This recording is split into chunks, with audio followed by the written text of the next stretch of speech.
안녕하세요. 충북 스토리TV입니다. 오늘의 이야기는 한 장의 이름표에서 시작됩니다. 잔칫날 이름이 빠진 자리에서 무너졌던 한 사람. 하지만 그녀는 그 자리에서 다시 일어섰습니다. 복수가 아니라 존재를 되찾는 길이었죠. 이름이란 건 단지 글자가 아니라 살아있다는 증거니까요. 지워진 이름을 다시 부르는 날의 이야기. 지금 시작합니다.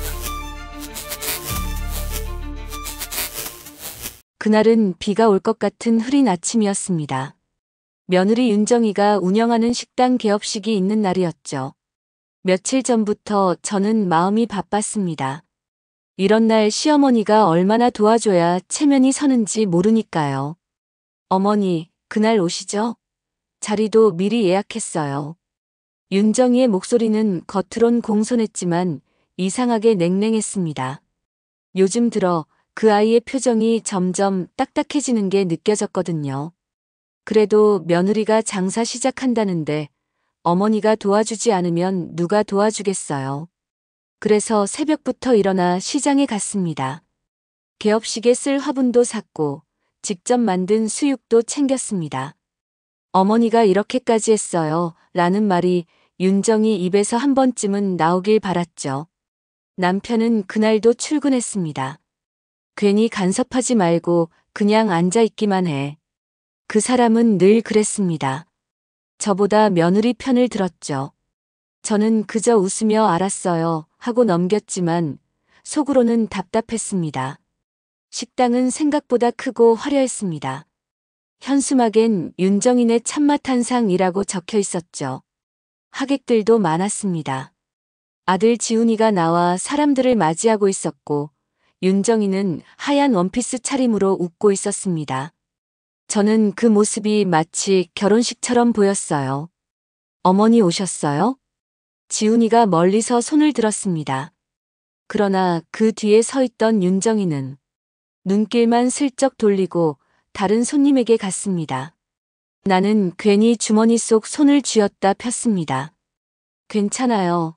오늘은 며느리의 날이니까요. 잠시 후 사회자가 손님들에게 자리 안내를 했습니다. 테이블마다 작은 이름표가 세워져 있었죠. 박지훈 부부, 윤정 친정어머니, 거래처 대표, 지인석 의사, 고향 친구들. 저는 내심 찾았습니다. 시어머니 김순자. 그 작은 글씨 하나를 기대하며 눈을 훑었는데 끝내 없었습니다. 식탁 6개를 다 돌았지만 내 이름은 없었어요. 심장이 철렁 내려앉았습니다. 혹시 실수겠지, 하필 빼먹었겠지. 그렇게 스스로를 달래며 사회자에게 가 물었습니다. 혹시 제 자리가 어디인지 알 수 있을까요? 지훈이 어머니인데요. 그 젊은 사회자가 명단을 뒤적이더니 고개를 갸웃했습니다. 여기 없는데요, 어르신. 그때 윤정이의 목소리가 뒤에서 들렸습니다. 어머니, 혹시 불편하시면 안 오셔도 됐는데요. 그 말은 부드러웠지만 그 속엔 차가운 유리 조각이 숨어 있었습니다. 나는 얼어붙은 채 그녀를 봤습니다. 내 이름표가 없더라. 아, 그거요? 이름표는 거래처랑 VIP 분들만 해드렸어요. 그녀는 살짝 웃으며 말했습니다. VIP. 나는 그 말이 이토록 잔인할 줄 몰랐습니다. 행사 내내 나는 뒷자리에 앉아 있었습니다. 누가 물 건네도 받기 싫었고 누가 웃어도 같이 웃을 수 없었어요. 윤정이는 하객들 앞에서 허리를 90도로 굽히며 인사했습니다. 부족하지만 열심히 하겠습니다. 그때마다 사람들은 박수를 쳤지만 그 박수 소리가 내 귀엔 귀뚜라미 소리처럼 멀게 들렸습니다. 아들은 나를 보며 눈치를 살짝 봤지만 나는 그냥 웃었습니다. 괜찮다고 수백 번 속으로 말했어요. 하지만 속은 타들어갔습니다. 행사 끝나고 사람들이 빠져나갈 무렵 윤정이가 와서 말했습니다. 어머니, 화분은 감사해요. 근데 앞으로는 이런 거 안 하셔도 돼요. 저희 이제 우리끼리 할 수 있어요. 그녀의 말끝에는 이제 필요 없어요라는 의미가 붙어 있었습니다. 그날 저녁 집으로 돌아오는 길에 하늘은 시커멓게 젖어 있었습니다. 버스 창문에 내 얼굴이 비쳤는데 낯설었어요. 마치 누군가의 이름표를 잃어버린 사람처럼. 그날 밤 나는 잠이 오지 않았습니다. 식탁 위엔 개업식 초대장이 놓여 있었고 그 밑엔 이름 없는 자리에 사진이 있었습니다. 내가 앉았던 뒷자리 의자, 비어있던 그 공간. 나는 그 사진을 가만히 응시했습니다. 그리고 속으로 되뇌었죠. 좋아. 이름을 지워버린 건 너희지. 그럼 이번엔 내가 너희 이름을 지워줄 차례야. 창밖에서 천둥이 울렸습니다. 그 소리가 마치 내 속에서 터지는 결심 같았습니다. 개업식이 끝난 그 다음 날 나는 거울 앞에 앉아 한참을 내 얼굴을 봤습니다. 낯설었어요. 웃는 것 같은데 눈가엔 기운이 없었습니다. 순자야, 너는 언제부터 이렇게 초라해졌니?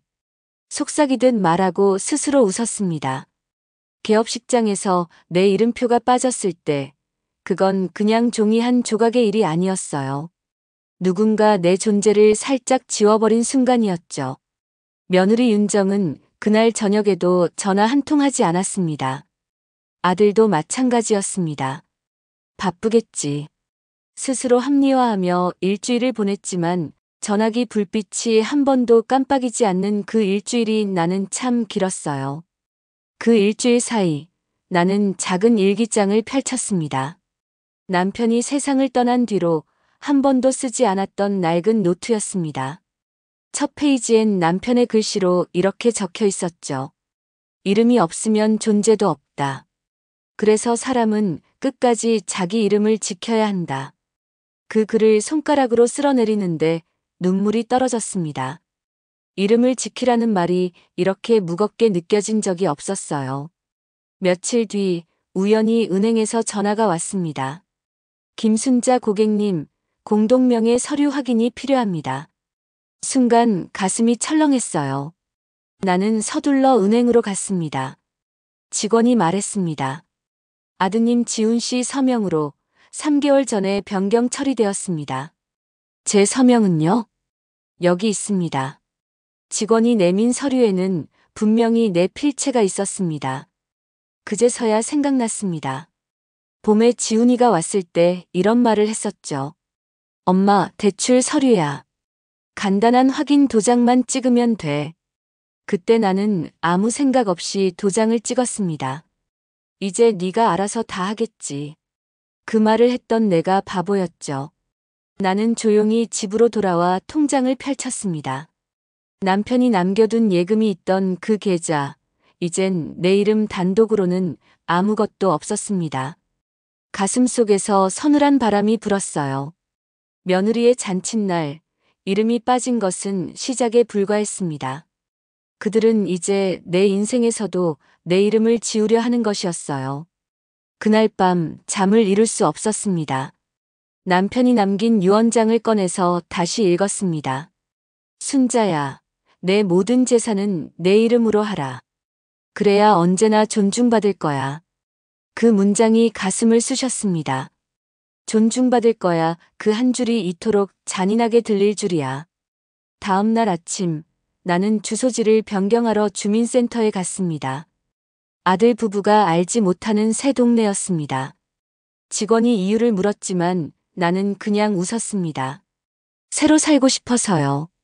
새 이름으로. 그렇게 말하는 내 목소리가 낯설었습니다. 서류를 받아든 순간 가슴속에서 뭔가 툭 끊어지는 소리가 났습니다. 그날 집에 돌아와 거울을 보며 나는 속삭였어요. 그래, 이름을 뺏겼다면 이제 다른 이름으로 살면 돼. 그리고 그 이름을 내가 다시 되찾게 만들어주마. 며느리 윤정은 그 시각 SNS에 개업식 사진을 올리고 있었습니다. VIP들과 함께한 행복한 시간. 그 문장을 읽는 순간 가슴 깊은 곳이 타들어갔습니다. 그 VIP 명단 어디에도 나는 없었겠죠. 나는 핸드폰을 끄고 노트를 펼쳤습니다. 첫 장에 커다란 글씨로 썼습니다. 복수 리스트. 그리고 그 밑에 첫 줄로 적었습니다. 이름 되찾기. 며칠 뒤 은행 지점장을 찾아갔습니다. 지점장은 내 오랜 거래 고객이라 나를 기억하고 있었죠. 김 여사님, 무슨 일이십니까? 그 계좌 공동명의 삭제 가능할까요? 아드님 동의가 필요합니다. 나는 살짝 미소를 지었습니다. 동의받지 않고 할 수 있는 방법을 찾아주세요. 법적으로 가능한 모든 방법을. 지점장은 당황했지만 곧 조용히 고개를 끄덕였습니다. 그는 알고 있었어요. 내 눈빛이 농담이 아니라는 걸. 집으로 돌아오는 버스 안, 창밖에는 늦은 가을비가 내렸습니다. 유리창에 비친 내 얼굴은 이상하게 평온했어요. 그 순간 나는 남편이 했던 말을 떠올렸습니다. 사람은 자기 이름을 지킬 때 비로소 사람답게 사는 거야. 그래요. 나는 다시 내 이름을 지키려 합니다. 그리고 그 과정에서 그들의 이름이 얼마나 가벼운지를 보여줄 겁니다. 밤이 되자 나는 책상에 앉아 편지 한 통을 썼습니다. 아들에게 보낼 편지였어요. 지훈아, 엄마가 요즘 많이 생각이 깊어졌단다. 세상에는 이름보다 소중한 게 없다는 걸 이제야 알겠어. 내가 엄마 이름을 빌려 썼다면 꼭 돌려주렴. 편지를 봉투에 넣고 봉했을 때 손끝이 살짝 떨렸습니다. 이제 복수는 시작된 겁니다. 아무도 모르게 조용히. 그날 이후 내 하루는 달라졌습니다. 예전엔 며느리 가게를 일부러 지나가며 안부를 엿듣곤 했는데 이제는 아예 그 길로 다니지 않았습니다. 내가 지워진 이름이라면 그 세상에서 사라지는 게 맞다고 생각했거든요. 대신 매일 아침 도서관에 갔습니다. 신문을 보고 메모를 하고 가끔은 법률 코너에서 재산 분할, 명예 변경, 증여 취소 같은 단어를 검색했습니다. 옆자리 젊은 여자가 묻더군요. 할머니, 법 공부하세요? 나는 웃으며 대답했죠. 응, 내 이름을 되찾으려면 공부부터 해야 하잖아. 집에 돌아오면 작은 노트를 펼쳤습니다. 첫 장엔 여전히 커다랗게 써 있었습니다. 복수 리스트. 그 밑엔 두 번째 항목이 추가되어 있었죠. 빼앗긴 것 되돌리기. 그건 단순히 돈이나 명예 이야기가 아니었습니다. 존중, 자존심, 나라는 이름의 자리. 그걸 되찾지 못하면 아무 의미가 없었어요. 며칠 뒤 아들 지훈이가 전화를 걸어왔습니다. 엄마, 요즘 연락이 없네. 윤정이가 걱정하던데. 나는 침착하게 대답했습니다. 그래? 그럼 다행이네. 걱정이라도 하는구나. 엄마, 또 그런 말 하지 말고 그날 일은 좀 오해였어. 오해라니? 이름표야. 그거 그냥 행사업체에서 빠뜨린 거야. 윤정이가 일부러 그런 게 아니래. 그 말이 다 거짓인 걸 나는 이미 알고 있었어요. 이름표뿐만 아니라 통장, 도장, 내 존재까지 하나씩 깎여나가는 걸 느꼈으니까요. 그래, 오해야. 다 오해야. 나는 그렇게 말했지만 목소리 속엔 냉기가 서려 있었습니다. 지훈아, 엄마는 이제 더 이상 오해하지 않으려고 해. 이제는 그냥 있는 그대로 볼 거야.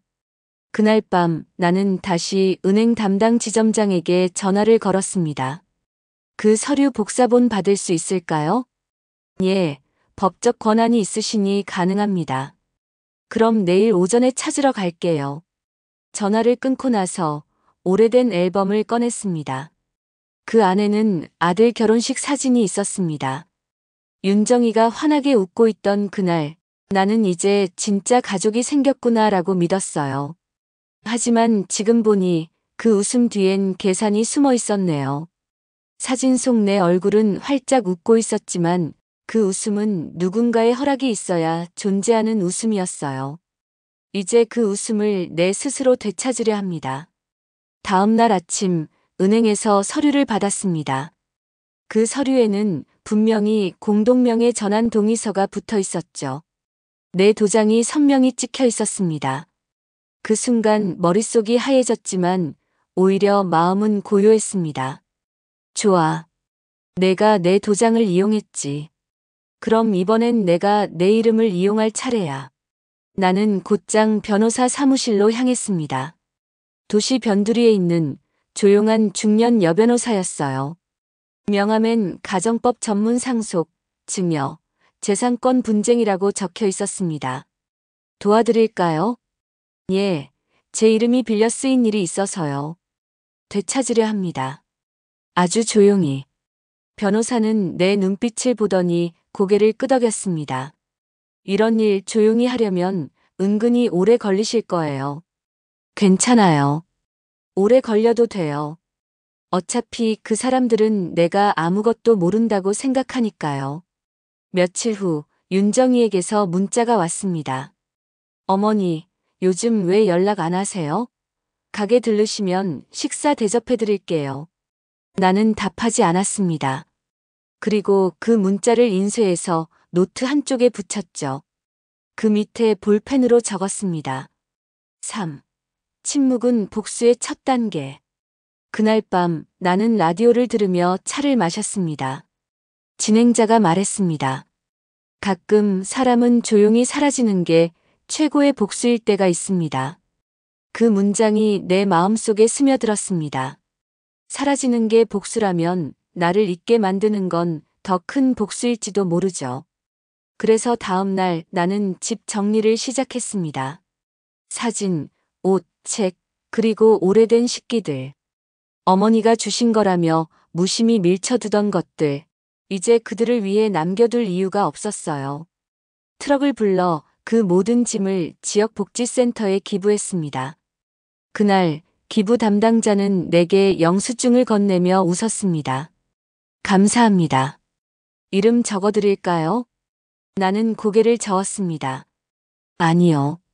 그냥 익명으로 해주세요. 그 한마디가 이상하게 통쾌했습니다. 그날 나는 내 이름을 지우면서 동시에 되찾고 있었어요. 저녁이 되자 윤정이가 전화를 걸었습니다. 어머니, 가게 앞에서 뵌 사람 있어요. 어머니 맞으셨대요? 아니야. 나는 그런데 안 가. 요즘 왜 그러세요? 서운하게. 나는 조용히 대답했습니다. 윤정아, 사람 이름을 지울 때는 조심해야 해. 언젠가 그 이름이 다시 나타나면 너를 삼켜버릴 수도 있으니까. 그녀는 잠시 말이 없었고 전화를 끊었습니다. 나는 핸드폰을 내려놓고 창밖을 봤습니다. 가로등 불빛이 내 그림자를 길게 늘어뜨리고 있었죠. 그 그림자가 꼭 내 이름처럼 보였습니다. 지워지지 않는 이름, 발표도 다시 일어나는 이름. 그날 밤 일기장에 마지막으로 이렇게 적었습니다. 조용한 반격은 이미 시작됐다. 이제 남은 건 증거와 시간뿐이다. 복수는 떠드는 게 아니라 기다리는 것이다. 그리고 펜을 덮으며 아주 작게 웃었습니다. 그 웃음엔 슬픔도 분노도 없었습니다. 단지 살아있는 사람의 의지였습니다. 며느리 윤정과의 통화가 끊긴 다음 날 나는 오래된 서랍 하나를 열었습니다. 그 안에는 남편이 생전에 쓰던 장부가 있었죠. 누렇게 바랜 표지 위엔 볼펜 자국으로 한빛 상사 거래장이라고 적혀 있었습니다. 나는 그 장부를 천천히 펼쳤습니다. 남편이 사업을 하던 시절엔 이 장부가 우리 집의 모든 것이었어요. 매달 거래 내역, 납품처, 외상 장부까지 빽빽히 적혀 있었죠.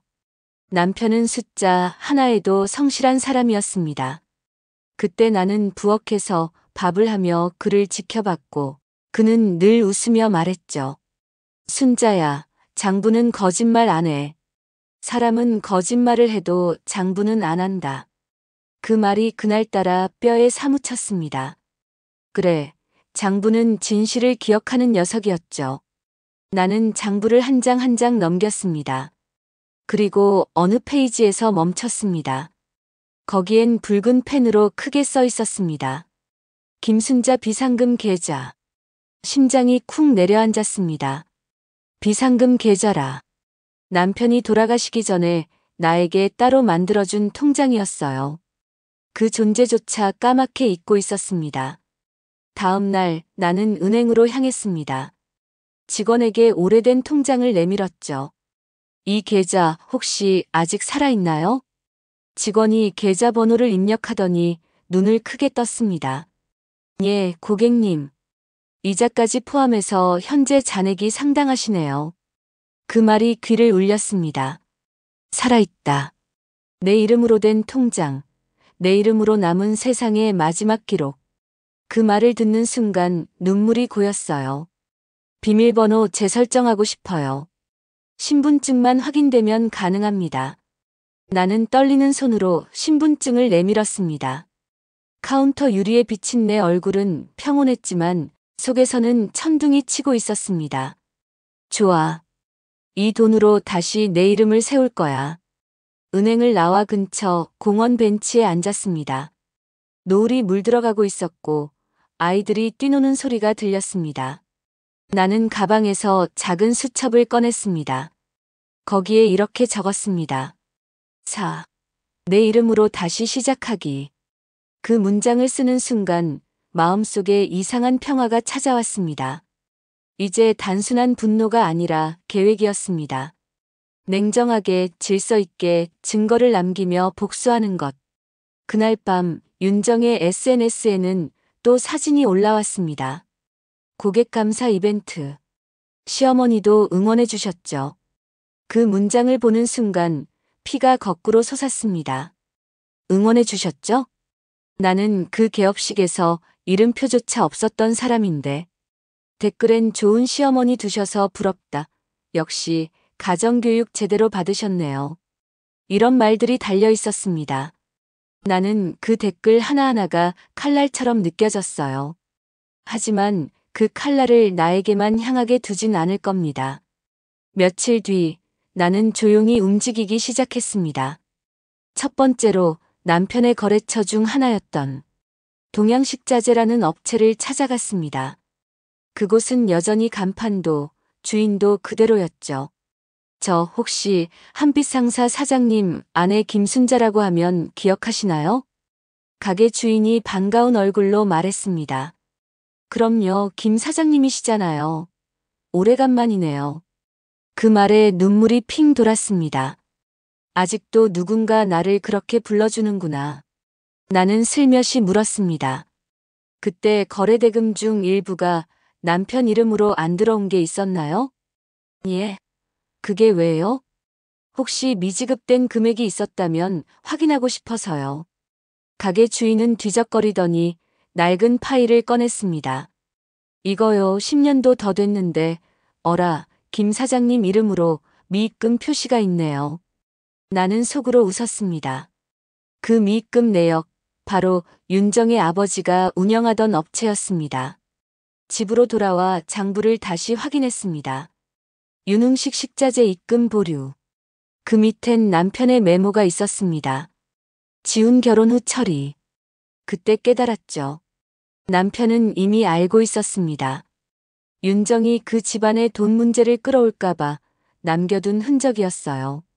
그리고 그 메모 덕분에 나는 하나의 실마리를 잡았습니다. 다음 날 변호사 사무실로 향했습니다. 이 내역 법적으로 추적 가능할까요? 변호사는 서류를 넘겨보더니 말했습니다. 가능합니다. 다만 상대가 가족이라도 명예 도용과 횡령 소지가 있네요. 그녀의 말에 나는 고개를 끄덕였습니다. 좋아요. 그걸로 시작합시다. 그날 이후 나는 매일 변호사와 연락을 주고받았습니다. 새벽까지 증거를 정리하고 오래된 문서를 복사하고 때로는 밤새도록 메모를 했죠. 복수는 기록이다. 말로 하지 말고 증거로 남겨라. 그 문장이 내 삶의 신조가 되었습니다. 며칠 뒤 아들 지훈이에게서 또 전화가 왔습니다. 엄마, 요즘 변호사랑 연락하신다면서요? 순간 등골이 서늘했습니다. 그건 또 어디서 들었니? 윤정이가 들었대요. 엄마 뭐 하려고 그러세요? 이제야 묻네. 내가 내 이름을 왜 그렇게 쉽게 넘겼는지 그걸 묻는 거야. 엄마, 그거 윤정이 잘못 아니에요. 내가 결정한 거예요. 그래. 그럼 책임도 내가 져야겠네. 지우는 잠시 침묵하더니 말했습니다. 엄마, 우리 가족이잖아요. 나는 냉정하게 대답했습니다. 가족이면 이름을 지우지 않았겠지. 전화를 끊은 뒤 나는 다시 장부를 펼쳤습니다. 남편의 마지막 메모 아래 내 손으로 한 줄을 덧붙였어요. 이 이름은 내가 끝까지 지킨다. 창밖엔 밤비가 내렸습니다. 그 소리는 마치 남편이 내 곁에 와서 조용히 말하는 것 같았죠. 잘하고 있어, 순자야. 이제 장부는 내 손에 있잖아. 밤새 비가 내렸습니다. 창문을 두드리는 빗방울 소리가 이상하게도 내 마음속 박동처럼 들렸어요. 이제 곧 무언가가 끝나고 또 무언가가 시작될 거란 예감이 들었습니다. 장부와 서류 뭉치, 통장 사본을 가방에 넣으면서 나는 남편에게 말하듯 속삭였죠. 이제 슬슬 마무리할 때가 된 것 같아요. 며칠 전 변호사에게서 전화가 왔습니다. 김 여사님, 그 계좌 건 말인데요. 윤정 씨 이름으로 송금된 흔적이 확실히 있습니다. 남편 명의 회사 계좌에서 자금이 빠져나간 시점이 결혼식 직후예요. 그래요? 예. 금액이 크진 않지만 불법 전환에 해당됩니다. 그리고 더 중요한 건 관련 서류가 며느리 쪽 사업대출 서류와 일치합니다. 나는 잠시 눈을 감았습니다. 증거는 충분한가요? 네, 충분합니다. 이제는 김 여사님이 원하시는 방향으로 움직이기만 하면 돼요. 그 말을 듣는 순간 내 심장이 천천히 뛰기 시작했습니다. 기쁨도 분노도 아닌 이상한 전율이었어요. 누군가 내 이름을 지웠지만 이제 그 이름이 법적인 문서 속에서 다시 살아나고 있다는 사실이 묘하게 통쾌했죠. 며칠 뒤 윤정이 가게에서 손님과 사진을 찍는 모습을 보았습니다. 창문 너머로 그 웃음은 여전히 밝았지만 이제 나는 그 미소가 얼마나 얄밉게 느껴지는지 알았어요. 그녀는 세상 앞에서 성공한 며느리로 포장되어 있었죠. 그런데 그 성공의 일부가 내 이름을 밟고 올라선 거라면 그 미소는 오래가지 못할 겁니다. 그날 나는 집으로 돌아와 변호사에게 문자를 보냈습니다. 소송은 하지 않겠습니다. 대신 그들이 모르게 모든 계좌와 재산권을 제 이름으로 복구해 주세요. 그녀는 바로 답을 보냈죠. 조용히 처리하겠습니다. 단 그 과정에서 가족이 놀랄 수 있습니다. 나는 짧게 대답했습니다. 그건 그들의 몫이에요. 며칠 후 아들 지훈이에게 전화가 왔습니다. 엄마, 은행에서 이상한 문자가 왔어요. 공동명의 해지라는데 그게 뭐예요? 글쎄다, 나도 잘 모르겠네. 엄마가 하신 거예요? 지훈아, 이름은 주인에게 돌아가는 게 맞지 않니? 그 말에 지훈은 아무 말이 없었습니다. 그리고 한참 뒤 겨우 한마디 했죠. 엄마, 그거 윤정이 모르면 안 돼요. 사업이랑 얽혀 있어서. 그래? 그럼 더더욱 알아야겠네. 나는 전화를 끊고 고요히 앉았습니다. 이제는 마음이 흔들리지 않았어요. 분노도 다 타버리고 남은 건 냉정함 뿐이었죠.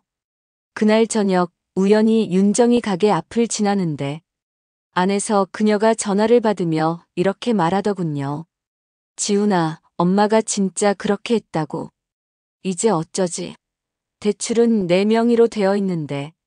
그 말이 들리자 나는 문 밖에서 미소를 지었습니다. 이제 시작이구나. 그날 밤 변호사에게서 문자가 왔습니다. 모든 재산 복구 완료. 김 여사님 단독 명의로 변경 처리되었습니다. 추가로 윤정 씨 사업 자금 관련 계좌는 세무조사 대상에 포함될 가능성이 있습니다. 나는 짧게 답했습니다. 감사합니다. 그건 하늘의 일로 맡기죠. 그리고 조용히 창문을 열었습니다. 차가운 밤바람이 들어왔고 빗소리가 멎은 자리엔 묘한 고요함이 깔려 있었습니다. 이름을 되찾은 사람만이 느낄 수 있는 자유로움이었죠. 며칠 뒤 윤정이 울먹이며 집으로 찾아왔습니다. 어머니, 왜 이러세요?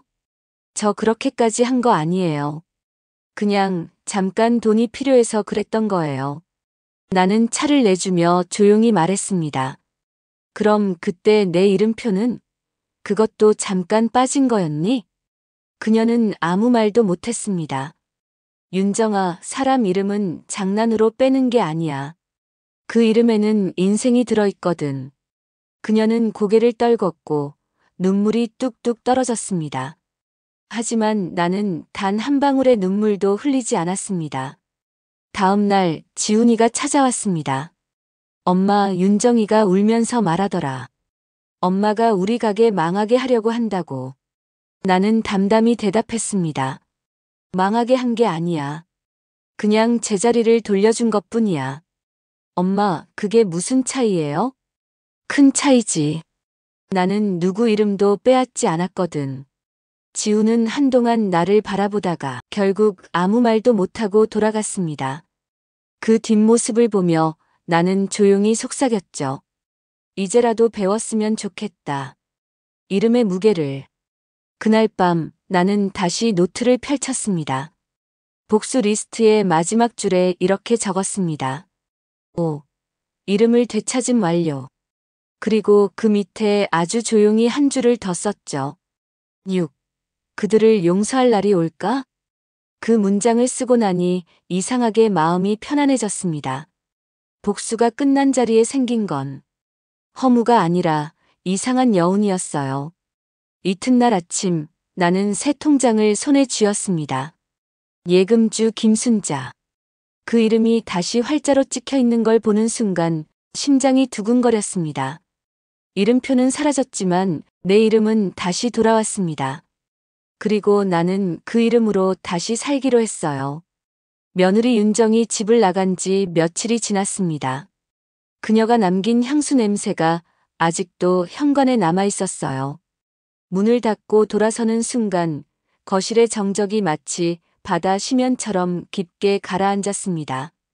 나는 그 정적 속에 앉아 오랫동안 손끝을 들여다봤습니다.